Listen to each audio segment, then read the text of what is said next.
পেছন থেকে হাজার ডেকে বললেন, আপনি যে আমাদেরকে এখানে রেখে চলে যাচ্ছেন, মানুষ নাই, জন নাই, দিনের বেলায় তো ভুতুড়ে ভয় পাওয়া যাবে এরকম একটা পাহাড়ি এলাকা, পানি নাই, খাবার নাই, কিচ্ছু নাই, একটা দুধের শিশু নিয়ে আপনি আমাকে এখানে রেখে চলে যাচ্ছেন, আপনি তো আল্লাহর নবী, এটা কি আল্লাহর কোনো অর্ডার কিনা? হজের এই ইবাদতের সূচনা এটা আল্লাহ তাআলা করিয়েছেন ইব্রাহিম আলাইহিস সালামের মাধ্যমে। এই বাইতুল্লাহ পুনর্নির্মাণের এই কাজটি করেছেন ইব্রাহিম আলাইহিস সালাম।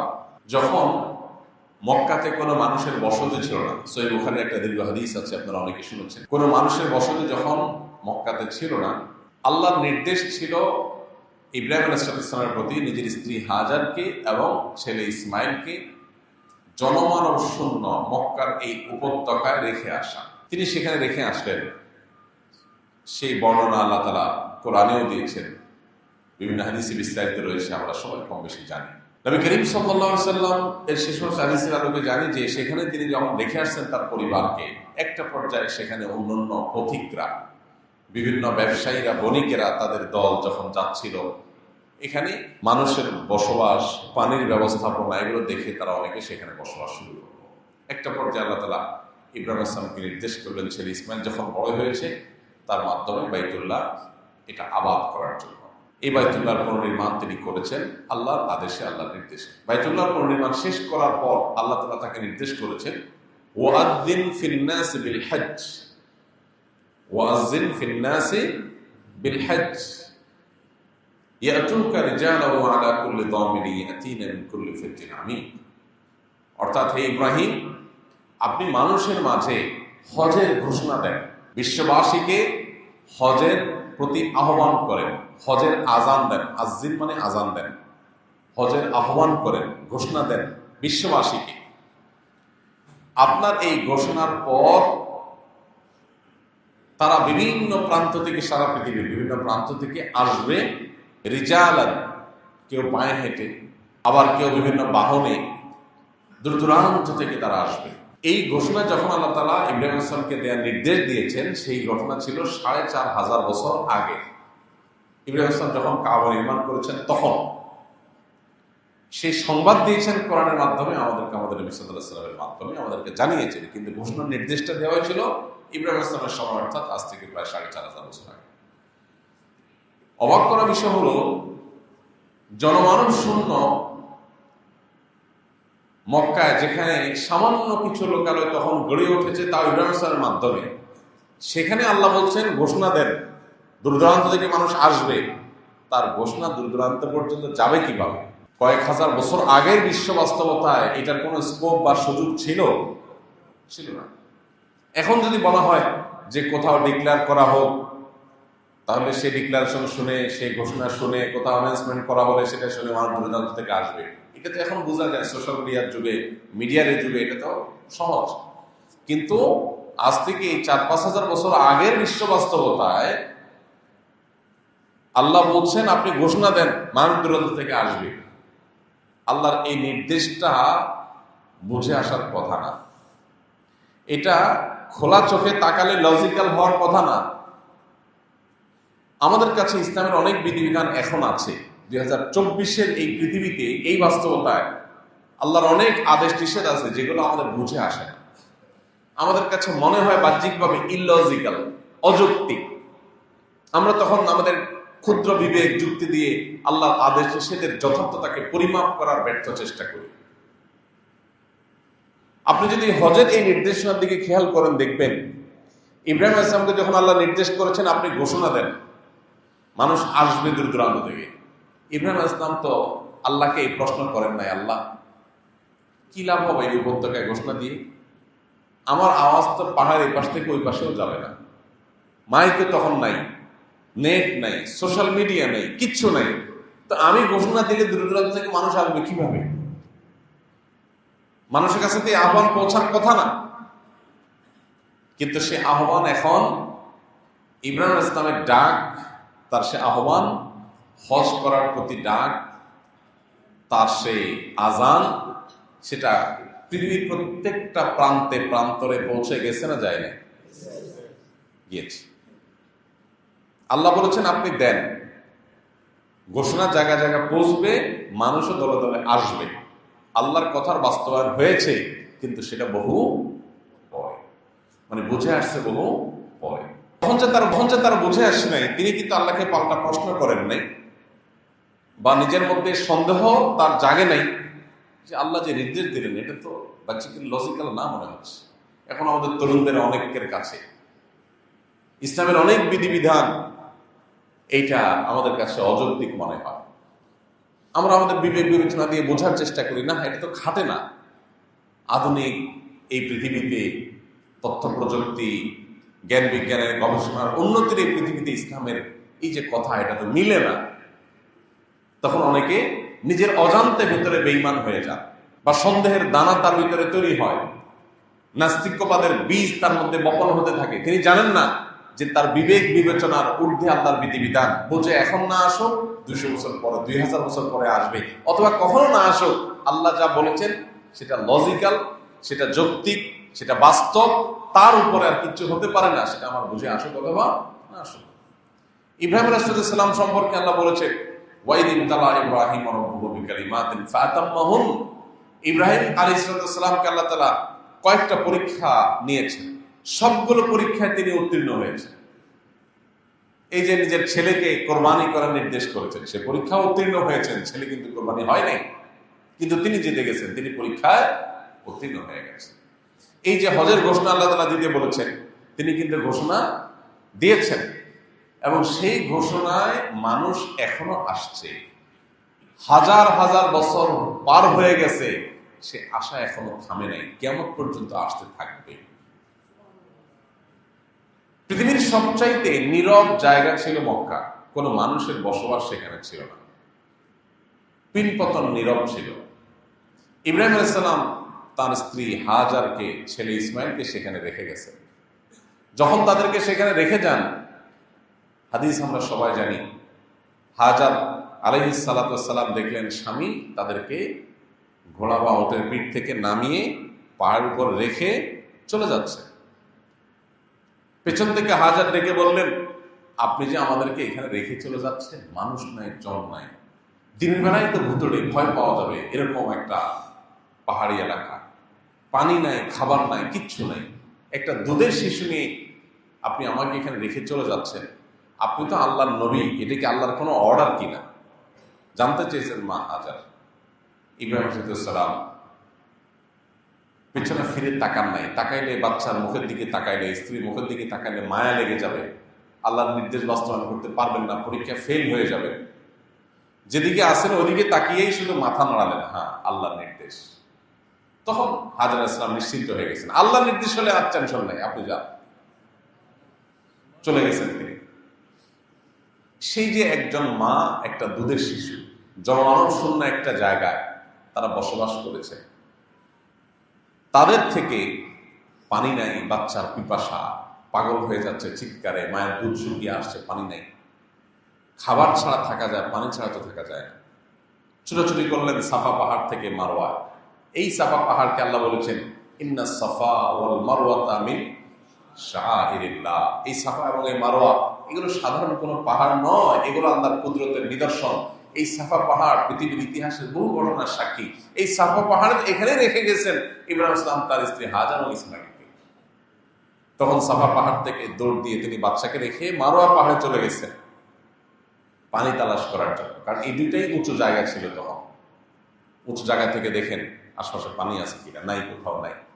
সাফায় দাঁড়িয়ে দেখেন নাই, দৌড় দিয়েছেন মারওয়ায়, মারওয়া দেখছেন নাই, আবার সাফায় এসে দেখছেন এখানে নাই, আবার মারওয়া। এভাবে সাফা টু মারওয়া 7 বার আসা যাওয়া করেছেন। এখন আমাদের হজের পাঠ হয়ে গেছে সেটা। তো তিনি যে বারবার গিয়েছেন, পানি পান নাই, আশা ছাড়েন নাই, নিরাশ হয়ে যান নাই, বেঈমান হয়ে যান নাই। আমরা বলে বলতাম এটা কোনো কথা, মানুষ নাই, জন নাই, এখানে রেখে যাওয়ার আল্লাহর নির্দেশ, আল্লাহর এরকম ইলজিক্যাল নির্দেশ কিভাবে করে, আমরা আল্লাহর নিয়ে প্রশ্ন তুলতাম। তিনি মেনে নিয়েছেন, ছেলের জীবন যায়, নিজের জীবন যায়, ঈমান হারায় নাই। যদি মৃত্যু এসে যায় তাহলে আল্লাহর ফয়সালা, এর মধ্যে কল্যাণ আছে। এটা ছিল ঈমানের পাওয়ার তাদের। এরপরে আল্লাহ তাআলা সাফা মারওয়ার মধ্যবর্তী জায়গায় জমজম কূপের ব্যবস্থা করে দিয়েছে। আজও পর্যন্ত সেই জমজম কূপের পানি মক্কাতে 30-40 লক্ষ মানুষ এভারেজে সারা বছর পান করেছে। সেখান থেকে লাইন দিয়ে পাইপ দিয়ে লাইন নিয়ে মদিনাতে মসজিদে নববীতে হাজার হাজার লক্ষ লক্ষ মানুষ সারা বছর পান করছে, সারা পৃথিবীতে মানুষ নিয়ে যাচ্ছে, একটা কুয়ার পানি শেষ হচ্ছে না। এবং সেটা 200-400 বছর না, 4500 বছর ধরে। হজে যদি কেউ চোখ নিয়ে যায়, চোখ চর্ম চোখ না, অন্তর চোখ, এটা নিয়ে যদি কেউ যেতে পারে, সে ইমানদার হয়ে ফিরে আসবে, তার ইমানের ভেতরটা জেগে উঠবে, সে প্রতিটা পদে পদে আল্লাহর কুদরতের নিদর্শন দেখতে পাবে। আল্লাহ তাআলা সেটা রেখেছে। তো হাজার এবং ইসমাইল আলাইহিসসালামকে নিয়ে জনমানব শূন্য ভুতুড়ে পাহাড়ি উপত্যকায় পানি নাই, খাবার নাই, সেখানে রেখে ইব্রাহিম ইসলাম চলে আসছেন। দেখেন, সবচাইতে অনাবাদী জায়গা পৃথিবীর সকল প্রান্তের যত শহর নগর গ্রাম বসতি মানুষের আছে, এর মধ্যে একমাত্র নগরী মক্কা মুকাররমা, যেটা 24 ঘন্টা সড়ক থাকে। একসময় যেখানে কোনো মানুষই ছিল না, এখন মানুষ আছে তো আছে, এমন থাকা আছে যে এখানে 24 ঘন্টা শহর জেগে থাকে। আপনি পৃথিবীর অনেক বড় বড় পর্যটন নগরীতে গেলে সেখানে দেখবেন রাতভর মানুষ জেগে আছে, ফুর্তি করছে, আনন্দ বিনোদন করছে, হই হুল্লোড় করছে, তারা বিভিন্ন রকমের উৎসব করছে, কিন্তু সকাল থেকে সব পিনপতন নীরব, সবাই ঘুমাচ্ছে। দিনের বেলা যদি কোনো শহর খুব বেশি সরগরম থাকে, দেখবেন রাতের বেলা সে শহর ঘুমিয়ে পড়েছে।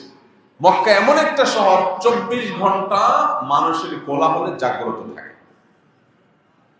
হাজী সাহেবরা অনেকে প্রস্তুতি নিয়ে যান যে একটু নিরিবিলি তওয়াফ করব। নিশ্চয়ই রাত 12টা 1টা 2টার দিকে প্রথম যারা হজে উমরা যায়, চিন্তা করে যে রাত 2টার দিকে তো আর মাতাফে লোক থাকবে না, সবাই তো হোটেলে ঘুমাবে।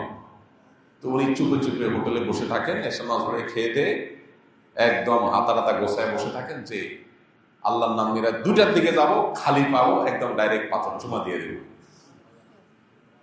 হাজী সাহেব 2টার দিকে ঢুকতে যায়, দেখে হায় হায়, ঠেললে ঠেলা যায় না, লাখ লাখ মানুষ আছে। চিন্তা করে, ঠিক আছে, তাহলে সারা রাত যেতে এই লোকগুলো এবাদবন্দি করতেছে, তাহলে এরা সকালে তো ঘুম দিবে। ফজরের পরে হাজী সাহেব বসে থাকে, এরশাকের নামাজ পড়ে 7টা 8টার দিকে লোকজন সবাই ঘুমায় যাবে, নাস্তা টাস্তা খেয়ে সারা রাত এবাদবন্দি করছে, তাইলে তখন আমি ফাঁকা পাবো, তখনও যায় দেখে লাখ লাখ মানুষ। পৃথিবীর আরেকটা শহর আপনি দেখাতে পারবেন না এইরকম 24 ঘন্টা সমান সড়ক, শুধু হজের সিজনে না, শুধু রমজান মাস না, 12 মাস। যে শহর সবচেয়ে অনাবাদ ছিল, আল্লাহ সেটাকে সবচেয়ে বেশি আবাদ করে দিয়েছে। যেখানে কোনো মানুষ ছিল না, সেটা সবচেয়ে বেশি মানুষের কোলাহলের কেন্দ্র করে দিয়েছে। এবং কোরআনে আল্লাহ তাআলা বলেছেন ইব্রাহিম আলাইহিস সালামকে, ইব্রাহিম ইসলাম দোয়া করেছেন আল্লাহর কাছে, আল্লাহ এই শহরকে এমন করে দেন যে মানুষের অন্তরগুলো যেন এই শহরের প্রতি টান অনুভব করে। আয়াত যেন কি আছে, আফসাবরা আফইদাতান নাসি তাহবি ইলাইহি ওয়াজআল